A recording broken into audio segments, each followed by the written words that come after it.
Welcome to the AI Surge podcast, where we explore how AI is shaping industries and accelerating innovation. I'm your host, Surgible, and today I'd like to welcome everyone to Tasha Preisner, partner at the DeMar Consulting Group based in Reno, Nevada. Tasha, it's a pleasure meeting you. Thank you. It's a pleasure to be here. Thank you for the invite. You're welcome. I'm looking forward to a fantastic conversation. So Tasha, why don't we start with your path, your experience, how you kind of got to this step of your journey being a partner at DeMar Consulting. What did that look like? So, I've been in the accounting industry for a very long time. I've been an accountant for over 20 years. When I started doing accounting, I was sending forms to the IRS on a typewriter. That was really, really old technology. And I have been able to watch the financial world go through so many different phases of technology. From that to printing forms out on a desktop, on QuickBooks Desktop, to online reporting and the cloud-based, and now to AI-based and getting more into that realm. And so it's been exciting to watch. In 2014, I opened up my own solo business, and I eventually became maxed out on what I could do to help people myself. In 2023, I opened up or helped founded a partnership, and that was being able to build with systems and employees and to help more people. And that was exciting because we were able to have departments. We were able to build something that was scalable. The idea being behind that is we wanted to take the corporate experience where corporations have access to brilliant minds, but they pay for full-time brilliant minds. And what we offer is we take those brilliant minds and we offer that at a fractional level for smaller businesses. So we have all these different departments with people who specialize in maybe accounting, nonprofits, or taxes, maybe state taxes, IRS taxes, California taxes, New York taxes, but we offer this and in very small fractional levels so that small businesses who normally can only maybe pay for a secretary with QuickBooks experience will have access to people who have a lot more of a knowledge base than what they would have had access to before, giving them a lot more insight into their own numbers than what they would have had before. That sounds fascinating. It seems like you're allowing companies to access skill sets and expertise that's a little bit above their punching weight if they can do it at a fractional format. That's the whole idea. And that's the idea also behind AI tools is I really believe that good businesses thrive if they have good data and good relationships, that it boils down to those two things. And AI really delivers in both of those. It gives you that good data if you can manage it correctly. It gives you that tool to have the insight into good data that's real time. And then it frees up all that time that you would have been doing in that data entry. Back 20 years ago, I spent so much time doing data entry that now we can do more automation on. And now I can spending meaningful time with clients, actually talking to them. Half of my job sometimes is therapy, just being able to talk to clients. And because clients can talk to me about their financial problems, whereas sometimes they can't talk to their spouses. They can't talk to, because it's too contentious and they argue with their spouses.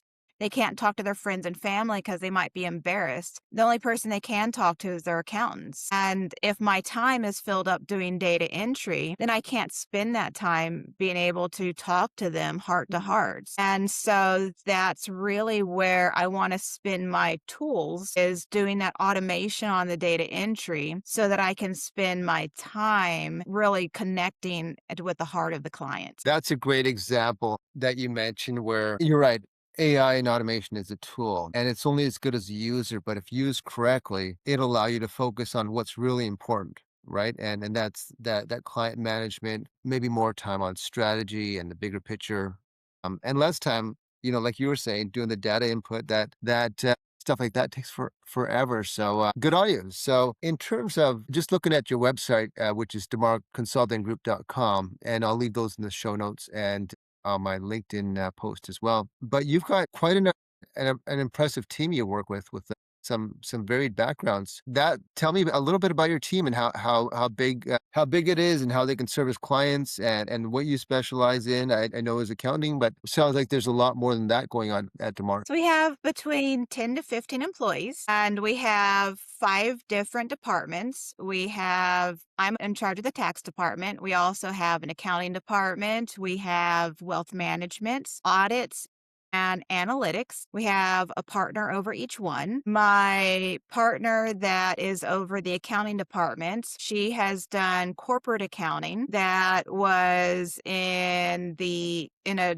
corporation that was in 4 different countries, and she really specializes also in sales tax. And so that's a really strong function of hers. Both of us have a really strong love for nonprofits, which is unusual in the accounting world. Nonprofit accounting and nonprofit taxes are quite different than for-profit accounting and for-profit taxes. And so we love taking on those types of clients just because we're very familiar with the laws and the gap procedures for them between her accounting skills and my tax skills for them. But we also have a wealth management CFP partner who really loves working with people who are nearing retirement age as well. So we do have a lot of different strengths. We have someone who is really strong with New York and Texas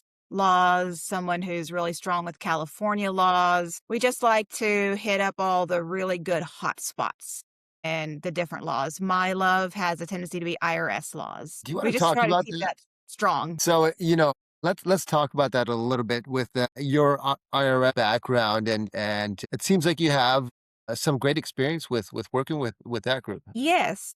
So I've always come from a background of wanting to help people. And when I was in one company as an employee, I was just able to help the one company.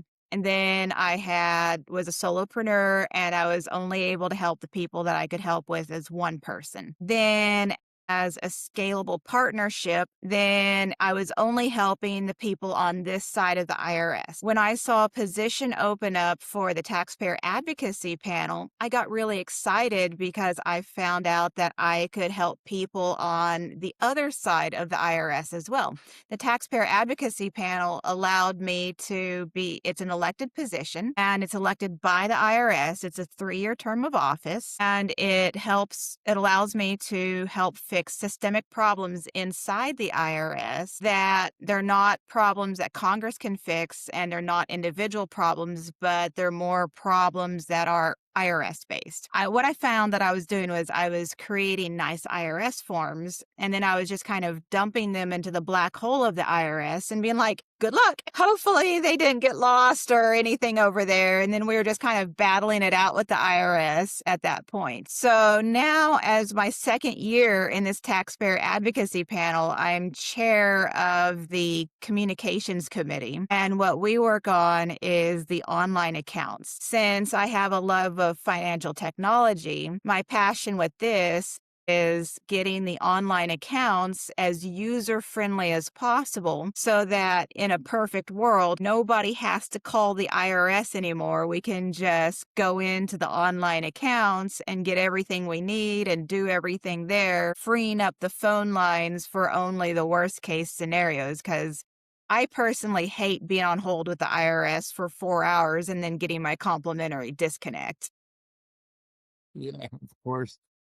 Yeah, so we have some similar challenges with the CRA, the Canadian Revenue Agency. But good for you, and any improvements you can change, it really helps at such a broad scale, which is really, really amazing. So that's got to be rewarding. It is. It's all volunteer. I'm not paid by the IRS to do this. And I'd like to think that it's selfless, but there's definitely a part that is selfish there because I am definitely fixing problems that I have annoyed me through throughout my career. And so it's nice to be able to go in there and do things that not only are fixing things that I'm annoyed with, but I know that tax preparers and people doing resolution with the IRS across the country and even across the world are annoyed with. And so at least it feels like I'm doing good somewhere. Awesome. So, in terms of DeMar Consulting Group, is there a typical profile of the type of business you support? Is it small or medium size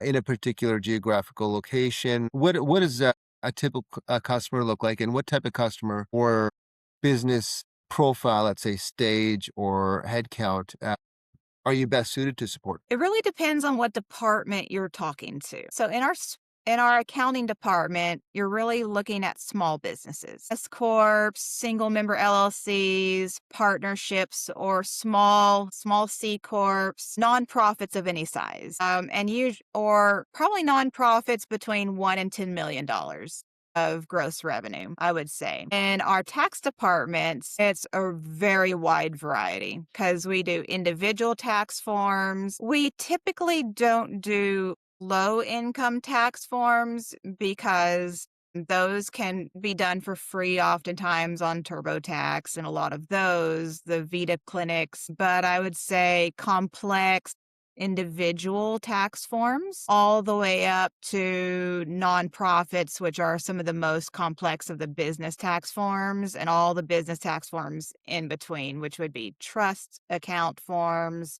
estate tax, S corps, C corps, partnerships.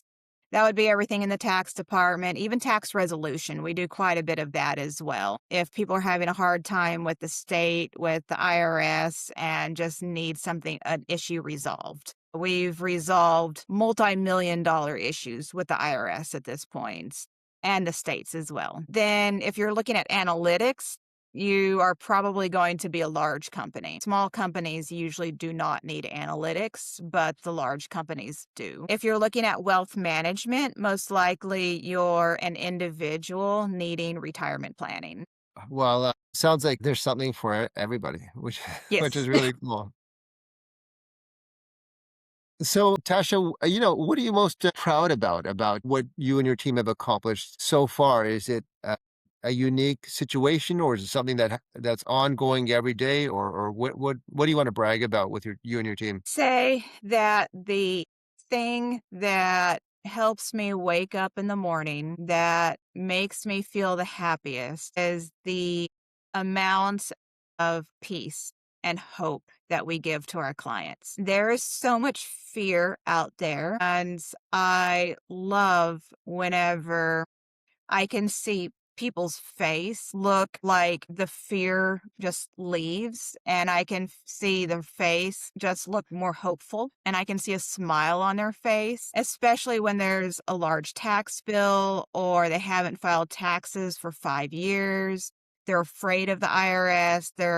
Maybe their license has been pulled from the state because they haven't filed franchise tax for a while, and they're almost paralyzed with fear and they don't Mm. know what to do. And just to see that fear be replaced by hope is something that really drives me. Anybody can file a tax form almost, and a lot of people can do it accurately. Even AI can somewhat do it accurately at times. I mean, it also hallucinates and makes mistakes. But to be able to offer that amount of hope to a person, that comes from a human. And to be able to receive hope is something that humans need. Wow, that's really cool. Kind of guiding them through the darkness into the light Mhm.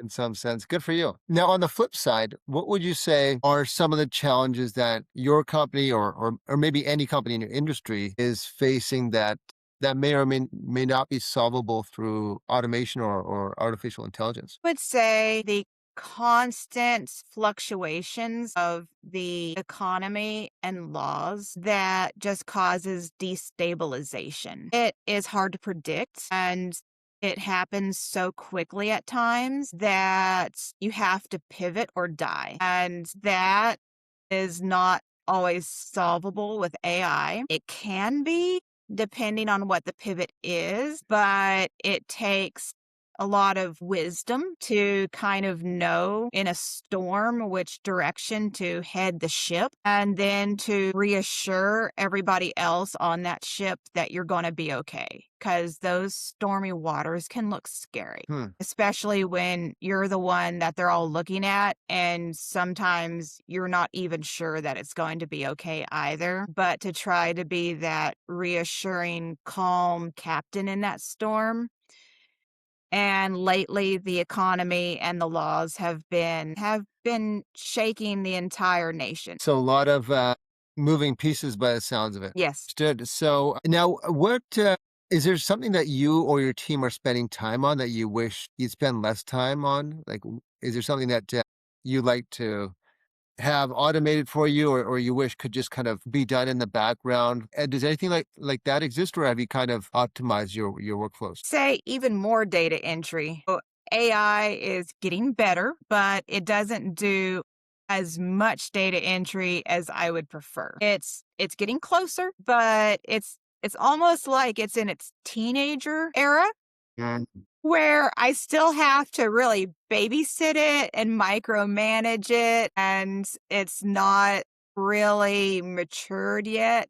I'd like to see it get more mature. For instance, in creating a tax return, I can't just hand it all the documents and get it to upload perfectly. I can hand it a lot of documents and get it to upload decently, and then some documents we still have to hand type in, especially if it's handwritten documents, if it's not exactly formatted like the AI is used to seeing, and it still has upload errors. And so you still have to micromanage it. I think it'll get there eventually. It's just not quite as advanced as I would like to see it, but it's better than it used to be a few years ago. So I have hopes that it will be. In the accounting world, it's similar. When you're downloading transactions into the bank register, it tries to make guesses and it still makes a lot of wrong guesses. And so you still have to go in and say, no, that wasn't a fuel expense. That's actually a supplies expense. And so you still have to correct it a lot. It's trying, and sometimes that slows you down, but I think it'll get there eventually. Great. Now, Tasha, what's the best way for those who are interested in you and the services your company provides? What's the best way to get a hold of your company? Visit our website, demarconsultinggroup.com, and visit my LinkedIn page. I post IRS tips almost every day, and all these podcasts that, like today, that I'm doing, I will be posting those on my LinkedIn as well. Okay, great. And after we post the show, we'll of course upload it to YouTube, and then I'll tag Tasha and DeMar Consulting on my LinkedIn post as well. So for those who follow, you'll see Tasha and her company's contact information on that post. So, Tasha, it was a pleasure getting to know a little bit about you and your company and all the great things you're doing for your clients. It was a pleasure talking to you too today. Thank you for having me. Thanks for the time. And for everybody joining us today, we really appreciate you joining Tasha and I on the AI Surge podcast, where we explore how AI is shaping industries and accelerating innovation. So as your host, Serge Opal, I'd like to thank Tasha Preisner, partner at DeMar Consulting, for her time today, and we'll see you soon.